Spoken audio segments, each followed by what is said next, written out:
Hi, everyone, and welcome to the second part of today's A4S plenary on disruptive technologies. I'm Brad Sparks, U.S. Director for A4S, and I'm really excited for today's panel, which will explore the ESG implications for finance leaders from emerging technologies.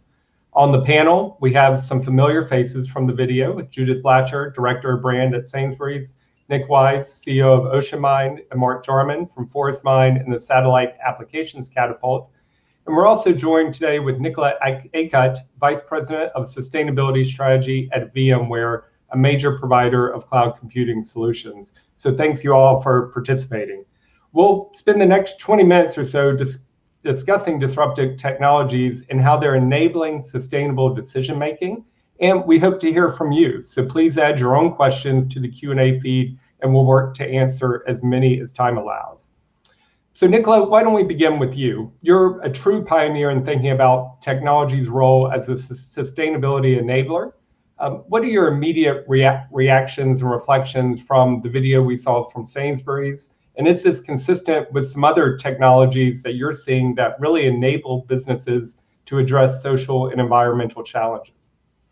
Sure, Brad. And of course, and first of all, congratulations to Sainsbury and the team on an incredible outcome. And, as a tech optimist, stories like this give me hope and inspire me, and I think many, around what is possible. And of course, being in technology, it is, and seeing the power of disruptive technologies to really unlock new possibility. So I would say, to answer your question, Brad, yes, we are in the midst of a technology revolution, and it's really, I think, as you saw in the case study and the story here, that it's all about the data and the power of data coupled with digital transformation. And whether that is you're extracting information from all sorts of sources, to tackle illegal fishing or deforestation, or whether you are trying to reinvent your customer experience, or tackle challenges in your supply chain. It's the data and the digital infrastructure that underlies all of it, that fundamental architecture that is, I think, the future, and how we leverage that for our business purposes as well as for ESG solving challenges is the next possibility and the next revolution. Yeah, that's right. And the coming down the amount of data that you get. Nick, going over to you, at the end of the video, Judith talks about the importance of measuring what matters, and that's one of our key themes here at A4S. As you've developed OceanMind over the past 6 years and really realized the vast amount of data that's available for capture, how have you been able to maintain that focus on measuring what truly matters? Of course. Well, it's really interesting because, as you say, there really is a huge amount of data. And what we have to do is draw the distinction between the data and the measurement. There is more and more data. It is growing continually, and will always do so, and coming from new sources and giving you new insights. But the measurement, I think, is tangential to that, because in reality, the measurement comes from people and the problems that we have. And so the whole approach to measuring what matters is really around this multi-stakeholder approach that we talk about. You have to get everyone together who has an interest and understands, in order to be able to get that focus on what matters. And then together you can work out how to measure it.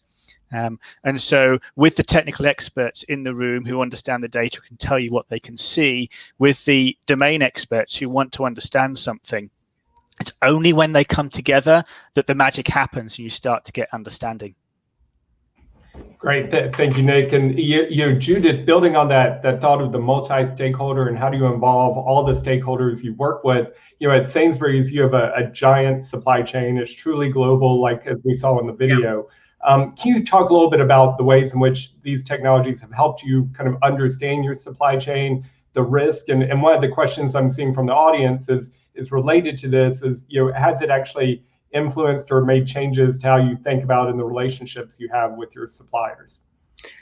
Yes, absolutely. And I think that the first point to make about this is this technology is for all the members of the supply chain, and in fact, all the members of the broader ecosystem. Because if everyone can see through their own specific lens the value that this data and technology brings to them, then the system will adopt it, and then the whole system can move together. So we were very clear that when we wanted to develop this, that it was as much for us, but both from a regulation point of view, but also for the regulator, because it's useful for them too, as well as the people in our value chain who predominantly are trying to do the right things. So I think getting the system in the room, but also understanding, it's a bit like, how do you go from big data to lean data? And how do you make sure that actually you can give people the very specific insights they need to take action? And that would include our customers. So one of the beauties of this kind of technology is you can give everybody what they need in the system, but also you can use the same technology to talk to customers. And we know that that's, from our point of view, very important, because customers are trying to make more sustainable choices and more informed choices, but quite often they don't know how. So if we can give them the lightning rod that connects the supply chain to them, and this technology helps with that, then that is massively helpful to everybody. Great. And, giving users the right information they need at the right time is critical around this. I know, Nicola, as we've talked about, technology, sustainability, and supply chain, there's also the conversation of where does finance and technology come together to figure out the information needs that are there and to respond with the right applications. One of the questions we're also getting from the audience relates to how does finance and sustainability, the CFO and CTO, work together to really develop a plan to bring in the right technology? If you could talk a little bit about that, that'd be great. Sure. And I think, echo what is being said already by Mark and Judith, that this new era and, in this digital revolution and digital transformation that many companies are going through calls for what I think of as radical collaboration. It's really a new paradigm of management and a new mindset. And so it is critical for the CFO and the CIO or CTO to have a strong collaborative relationship to enable this kind of transformation, because it touches every aspect of the business. And in fact, interestingly, in a recent survey we did with Forbes, directed to CIOs, the results sort of speak for themselves, in that we're seeing CIOs really transforming their role and becoming a strategic decision maker in the organization because of the transformation of the business that is empowered by technology. So that, those relationships are important. The CIO plays an interesting role in that, being able to see across the company. And, a lot of the challenges with this kind of transformation is bringing those silos together to reinvent business processes. So, I would say that is probably one of the most important partnerships between finance and the technologists in the organization. Great. The term radical collaboration is perfect for this. And Mark, going over to you, I think that lends a lot to what you discussed in the video is how do you actually think about a focus on the ecosystem, and how do you really involve all the right stakeholders and understanding what the changes that need to be made can be made. Could you just expand a little bit more about how you're thinking about systemic change at OceanMind, and maybe in particular the opportunity for the farmer? Yeah, I really enjoyed that term. I think about the way that OceanMind came about, and Judith approaching us saying, well, the Catapult helped create OceanMind, and that's delivering value to us. What might you be able to do in terms of the deforestation agenda and supply chain sourcing behaviors there? And as a Catapult, can you go and convene the subject matter experts that need to come together to enact change?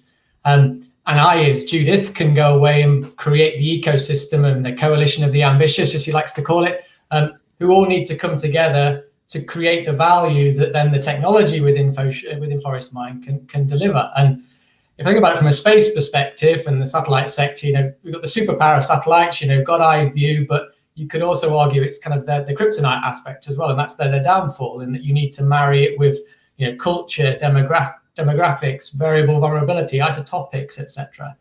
And within ForestMind, that's where we're trying to look at how we bring specialisms from AI, from economics, from enforcement, from sustainability to come together and ensure that the technology and data is placed together appropriately, that value is justifiable then from your retailer, but also to the rural community and the farmer, because you get the same sort of information. And if we do that, then we can really remove some of the ambiguities between the way that data is used to ensure that it creates value, and then the change that needs to happen because everybody is bought into it.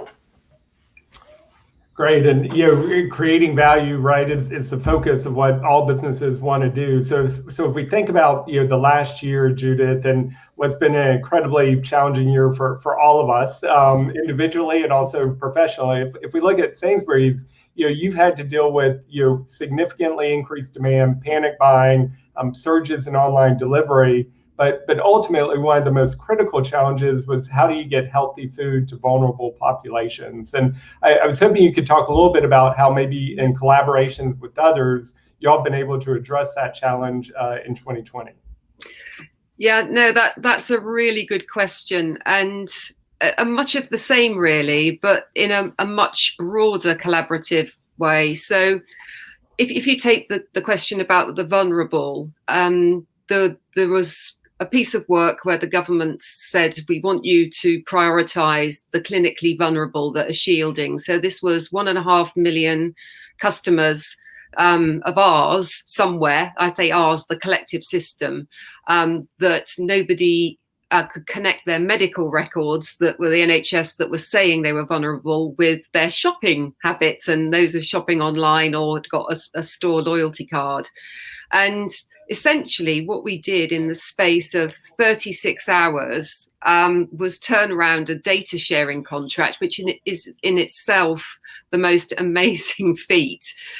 Turned around a data sharing contract through a third party where the NHS shared the patient data under the public interest clause. We shared all of our data from a customer point of view, so whether they have our loyalty card or anybody else's loyalty card, and we managed to identify 70% of the clinically vulnerable. And then we all connected with them.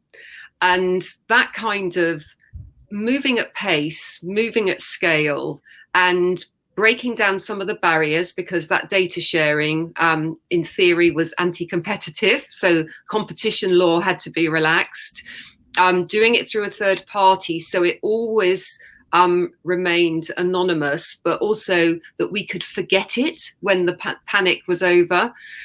Those kind of collaborations are the kinds of collaborations we need to see for the climate and environmental emergencies, because what that whole process did was democratize the data and the technology, and it was agnostic and it just got to the solution very quickly. And we need that for climate change. We need that for the environment, because we can't have a two-tier system where you have the haves and have-nots of data and technology. It has to be democratized for the system. So I think that was probably our biggest learning, and lots more examples like that, but they're around the same principle. Yeah, fantastic. And thinking through that and kind of the business continuity implications of that, and being able to deliver your purpose at Sainsbury's, but also serve and continue to serve the people that need it. Nicola, I know business continuity is a big focus of VMware, both for yourselves as an organization and your clients. Could you talk a little bit more about this connection to business continuity that technology enables, that is responsive to challenges like climate change and other environmental issues, as well as social? Absolutely. And, I think I just echo a lot of what Judith has just said, that, the pandemic and everything that has happened as a result has really in many ways punctuated and catapulted, I think, a new mindset and challenged us to think differently. And, as hard as so much of this has been, I think there's also been some really powerful insights and stories that have shown, our capability to adapt and to use technology to bridge to a new paradigm. And I'm just blown away sometimes by the stories, and from a tech company that provides a lot of that digital infrastructure, what is possible. And this has shown us a lot of what is possible, and we've got a glimpse into it. I'll give you a couple of examples from VMware. Our core platform has enabled both us as a company, literally overnight, to transform 32,000 employees to virtual remote workers without a glitch, without a hiccup, right? And we've been able to do that for many and many of our customers. The examples are just amazing. In innovating things around, no touch onboarding, for example, of new employees, enabling customers, whether it's a hospital that was able, an example of one of the hospitals in the Midwest was able to set up a pop-up COVID-19 testing clinic, enabled by VMware's wide area network SD-WAN technology, being able to help universities literally overnight move their course loads and their programs to digital. Those are just a handful of examples. And when we apply that lens to sustainability and to the challenges of climate, I think absolutely, right, that this is a new era, and our challenge as technologists and as business leaders is to harness that with purpose and intention around the problems that we can solve and the power of technology to unlock those. Great, thank you. And that, the power of technology. And when you hear that, a lot of times people think in the space of climate change and environment first, right? And that's what they're thinking about, technology solutions in that space. But what I found really interesting from the video, both Nick and Mark, you referenced in that really the applications of your tools to the S of ESG, right? So looking at maybe labor conditions, benefit to farmers. I'm curious, maybe Nick, start with you. Was this intentional at the start, or something that kind of you realized as you further developed your capabilities as to what you could actually do? So certainly the social elements were not fully in mind when we started. Of course, it was part of the interest, but it was very difficult to see early on how you went from seeing the fishing activities of the vessels and therefore linking them to regulations and compliance to start thinking about labor abuse and things like this. It wasn't until we really got experienced with the data and had that data in front of the experts for long enough that we started to be able to say, hang on a second, we can see more here. This means more. And we can start to guess how long the crew are working. We can start to see indicators of working patterns. So it certainly wasn't baked in from the start. It was an interest, but it only emerged from the data. And Mark, anything to add on that? I mean, when we were set the challenge initially by Judith linked to deforestation, straight away the ask was, and we will want to do much more, and we will want to think about various social perspectives as well. And the work I do around the world in different agricultural value chain, you are engaging with smallholder farmers to big landowners, and they fundamentally have very similar challenges and require information to be prosperous. And I think if we think about that, we can look at how sustainable solutions can be designed in a way that deliver human prosperity within a safe and just space, and to avoid the unintended consequences that if we just think about it from a top-down viewpoint of social and economic disparity and kind of the accelerated environmental degradation, which is obviously what ForestMind is focused on. So given the variety of data information sources we have available to us, we should be able to think about ways that data can be used for multiple purposes. And if we do that with a user-centric approach, and Nick referenced this earlier, then we understand how the value can enact change for that individual and what that value actually is. And we can therefore position propositions correctly to ensure that they add value and benefit to all, and not just potentially the client, the retailer, the financial institution. It's thinking about the system approach. Great. Hey, Nicola, I wonder if we could pivot to one of the Q&A, and we are getting some great questions through the Q&A. One of them is actually about investor needs for data and being able to provide the right information to investors and technology enabling that. The question that came up is, yesterday we focused on nature at the A4S Summit, and one of our investors talked about the real need for investors to understand the right data and information from companies as to how they're addressing challenges around nature. Could you talk a little bit about how maybe technology is enabling the investor information and data that's needed by companies?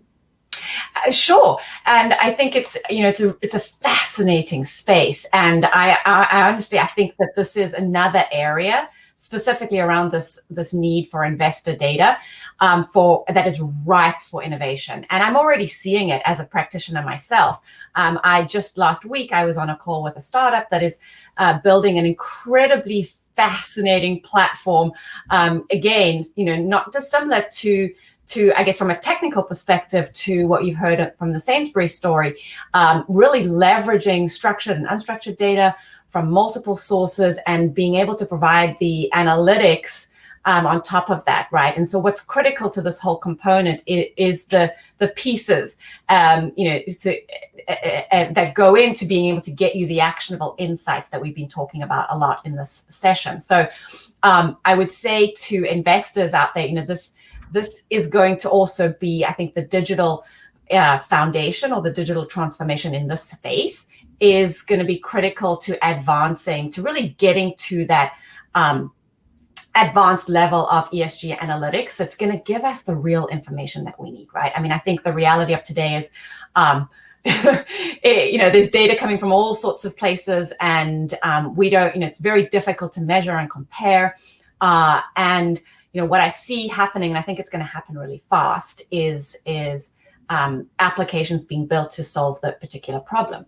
One other thing I'll just add, kind of connecting the dots back to the conversation a second ago about the sort of the S in sustainability in ESG with respect to technology. And I think one thing that's critical that we sometimes overlook is the data security and privacy and cybersecurity aspects of all of this. And I think, Mark, you spoke for a second about unintended consequences. So I think that's another challenge for us as business leaders, is to really keep that in mind. And, I think that the fact that, organizations have hundreds of security products in their whole stack, and still we have these challenges when and organizations don't feel safe about the data that they are responsible for, is another huge area for innovation and a problem to be solved that we can't forget, both whether you're talking about ESG investor data or whether you're talking about examples like OceanMind and ForestMind. So, I think net there, we're looking at, I think, a whole new slew of solutions that are going to come onto the market that we need to be prepared for.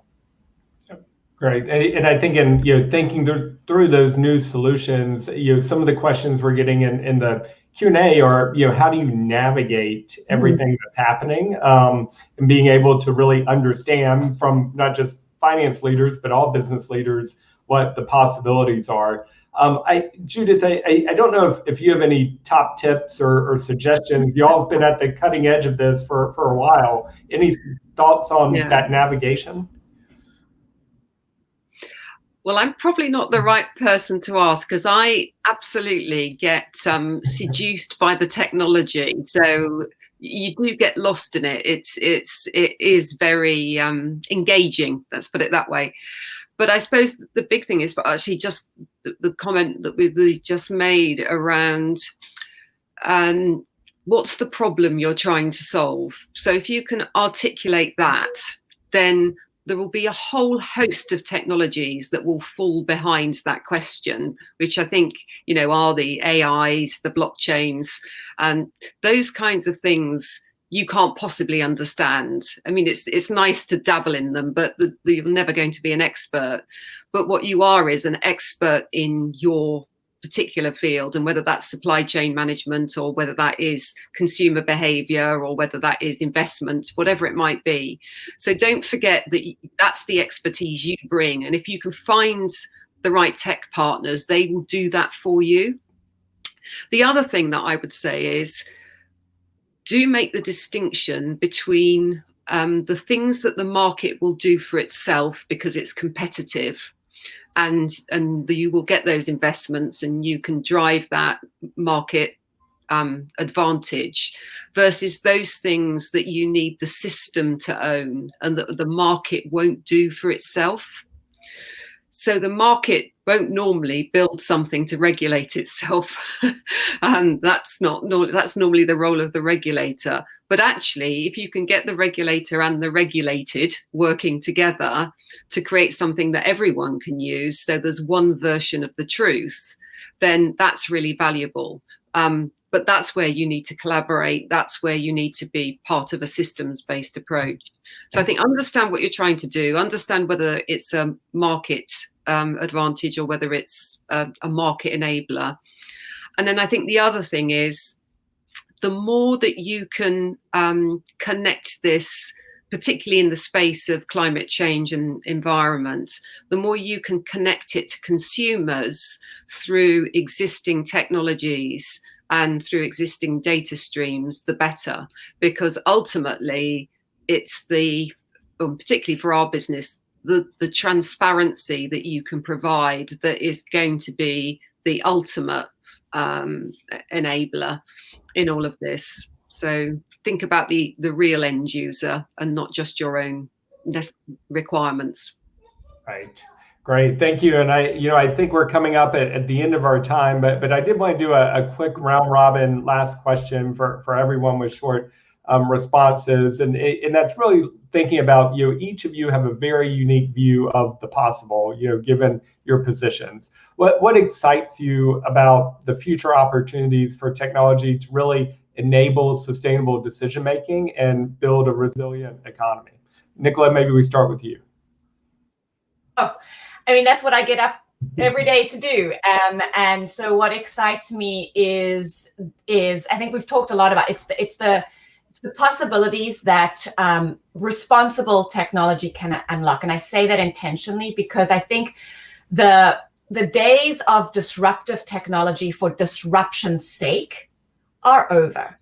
And what we are all called to do now is to really harness that power of digital transformation in particular, and these disruptive technologies on top of that, to purposely solve our collective challenges, whether that's at an organizational level, at a community level, or at a national and global level. And that, I think, is something to look forward to and to lean into. Great. Nick? What excites me the most is the collaboration aspect. There's so many different technologies, many have been mentioned, but it's more about the problems themselves and how we bring everyone together so that we can have the conversation in spaces where all the expertise can come together. I think at that point in time, we'll actually be able to make significant progress against many of these issues. Great. Mark? And I mean, sustainability happening in systems and not in isolation. And I think the COVID pandemic's proved that. I think we think about it from a technology perspective, connectivity, being connected everywhere. There's the ability to think at scale and speed. And a data perspective, how we move to really queryable, linked and trusted, transparent information that would be fundamental to those right relationships to delivering the right answers that we're all talking about. Yeah, I think I'm most excited about being able to tell our customers what I would call the best truth. And that's because we're learning so much so quickly through this data that what we believe to be true today may not be true tomorrow. And our job is to make sure that everyone gets the best version of the truth in an agile way. And of course, this enables us to do that. Terrific. So thank you all so much. I'm afraid that's all the time we have today, but thank you, Judith, Nicola, Nick, and Mark, for helping us really reimagine the role of technology in decision-making. The A4S Summit continues later today with a partner event and into next week. And on Monday, our plenary will feature two inspiring business leaders, Paul Pullman and Mark Hawkins. So I hope you all will join that. Please also note earlier sessions are now available for playback on the platform. Thanks again to the panel and to each of you for joining today's summit discussion. Thank you.